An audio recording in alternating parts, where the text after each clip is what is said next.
Okay, Praveen గారు, మొదట మీకు ఈ ప్రశ్న అండి. యేసుక్రీస్తు ఏమన్నారంటే మీరు ఈ లోక సంబంధులు కాదు అన్నాడు మొదటిగా. రెండోది, నా రాజ్యం ఈ లోక సంబంధమైంది కాదు అన్నాడు.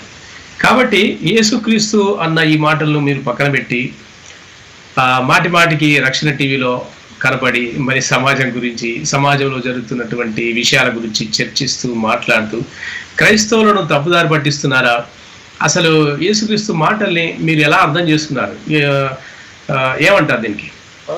యేసుక్రీస్తు అన్న మాటలు మీరు ఏదైతే అంటున్నారో అవి అంటే మరి ప్రశ్న అడిగిన వారి సందర్భంలో అడిగారు కానీ ఒకవేళ మీ దృష్టికి వచ్చుంటే యేసు ప్రభు అన్నటువంటి మాట మాత్రం యోహాను సువార్త 17వ అధ్యాయంలో యోహాను సువార్త 17వ అధ్యాయంలో ప్రభు ప్రార్థన చేస్తారు. ఆయన ఇవ్వబడిన ఆయన వాక్యం ప్రతిష్ఠించారని, ప్రతిష్ఠించిన వారు లోకంలోనే ఉంటారు కానీ లోక సంబంధులు కారని, ఏ విధంగా క్రీస్తు లోక సంబంధి కాదో ఆ విధంగా వారు లోక సంబంధి కారు అని చెప్పినటువంటి సందర్భం. కాబట్టి వారిని నన్ను మహిపరచు నా తండ్రి, అలాగే వారిని నువ్వు స్థిరపరచు, వారిని అలాగే వారు కూడా ఏకమై ఉండేటట్లు చేయి అనేటటువంటి ప్రార్థన గురించినటువంటి అంశం అది.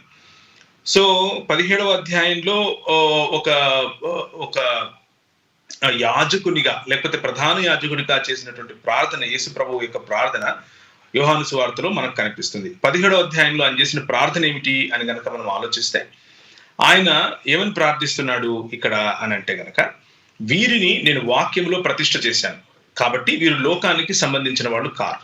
అంటే లోకములో ఉంటారు, లోకంలో వారి మనుగడ ఉంటుంది, లోకంలో బ్రతుకుతూ ఉన్నారు. వాళ్ళను ఈ లోకం నుంచి తీసివేయమని నేను ప్రార్థన చేయట్లేదు, కానీ ఈ లోకంలో వారు ఉండగా వారికి సామర్థ్యాన్ని, వారికి నీ సన్నిధిని, వారిని వాక్యము అనేటటువంటి ప్రపంచ దృక్పథం లేకపోతే the world view of Bible అనేది ఏదైతే చెప్తాం అందులో వారిని ప్రతిష్ఠించాను అన్నటువంటి మాట మనకు అర్థమవుతుంది. దాని అర్థం ఏమిటి అని అంటే, చాలా స్పష్టంగా ప్రభువు చేసినటువంటి ప్రార్థనలో ఉన్న అర్థం ఏమిటి అని అంటే, ఈ లోకానికి వాళ్ళు సంబంధించిన వాళ్ళు కారు, వారు నాకు సంబంధించిన వారు అని అంటే అర్థం ఏమిటి అని అంటే, ఈ లోక మర్యాద చొప్పున నడుచుకునే సమాజంగా నా శిష్యులు ఉండరు.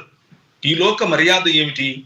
ఈ లోక మర్యాద పాపము లేకపోతే పతనములో పడిపోయినటువంటి మనుష్య జాతి ఈ లోక మర్యాదగా దేన్ని స్వీకరిస్తుంది అని అంటే, వివక్షను స్వీకరిస్తుంది. ఈ లోక మర్యాదగా కులాన్ని స్వీకరిస్తుంది. ఈ లోక మర్యాదగా ఇన్జస్టిస్ లేకపోతే అన్యాయాన్ని స్వీకరిస్తుంది. ఈ లోక మర్యాదలో ఎక్స్ప్లాయిటేషన్ లేకపోతే కొల్లగొట్టటాన్ని స్వీకరిస్తుంది. ఈ లోక మర్యాదలో దేవునికి వ్యతిరేకమైనటువంటి జీవన విధానాన్ని స్వీకరిస్తుంది. ఈ లోక మర్యాదలో స్త్రీ యొక్క వివక్షను స్వీకరిస్తుంది, స్త్రీ నిమ్నత్వాన్ని స్వీకరిస్తుంది.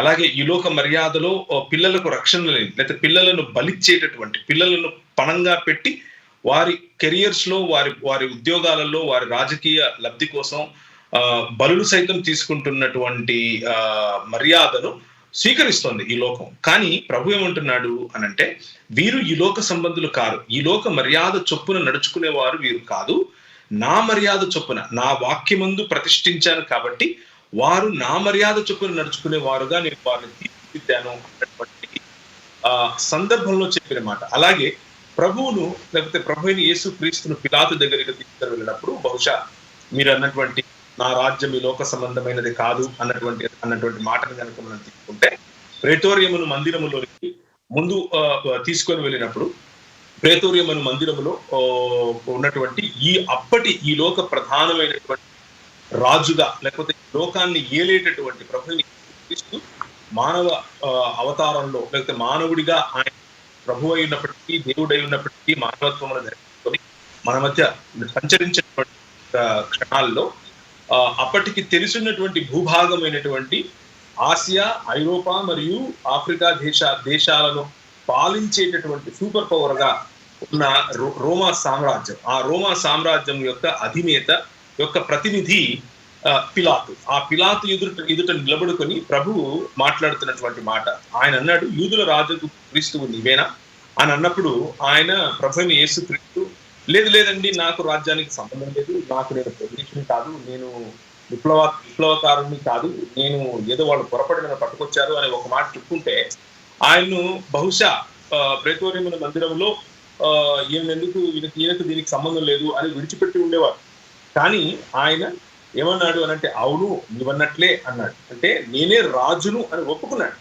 నేనే యూదుల రాజుకు క్రీస్తుని, ఎవరైతే పాత నిబంధన కాలంలో మోషే కాలం మొదలుకొని, లేకపోతే అంతకంటే ముందు ఆదాము సమయంలో చేసినటువంటి వాగ్దానం ఏదైతే ఉందో దాన్ని పునికి పుచ్చుకుంటే, నోహు సమయంలో జరిగినటువంటి నిబంధన కానివ్వండి, అబ్రహాము జరిగిన నిబంధన కానివ్వండి, ఆయన పిల్లలకు జరిగిన నిబంధన కానివ్వండి, వారి ద్వారా వచ్చినటువంటి దావీదు నిబంధనను కానివ్వండి, అలాగే ప్రవక్తలు ప్రకటించినటువంటి ఏమంటారు హోప్ లేకపోతే నిరీక్షణ కానివ్వండి, ఆ నిరీక్షణ క్రీస్తులోనే ఉంది అని ఆనాటికి వారికి ప్రపంచ దేశాలన్నిటికీ వెలుగుగా ఉండటానికి పిలువబడినటువంటి ఇశ్రాయేలుకి ఇచ్చినటువంటి నిబంధన యొక్క సారాంశము నేనే క్రీస్తును అని ఒప్పుకున్నాడు ప్రభు యేసుక్రీస్తు.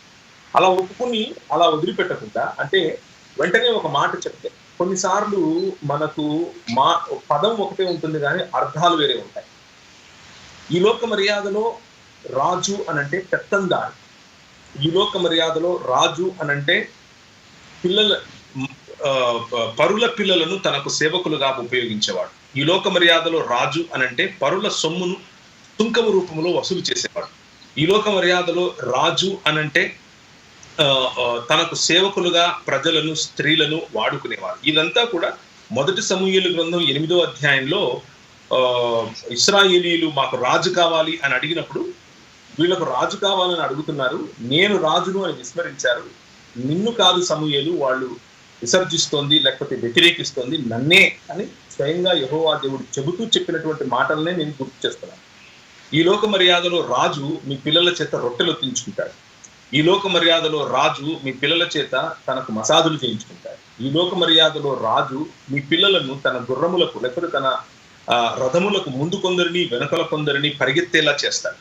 ఈ లోక మర్యాదలో రాజు మీ పిల్లల చేత తన మీద అత్తరు పూయించుకుంటాడు. ఈ మాటలన్నీ చెప్పాడు ప్రభు.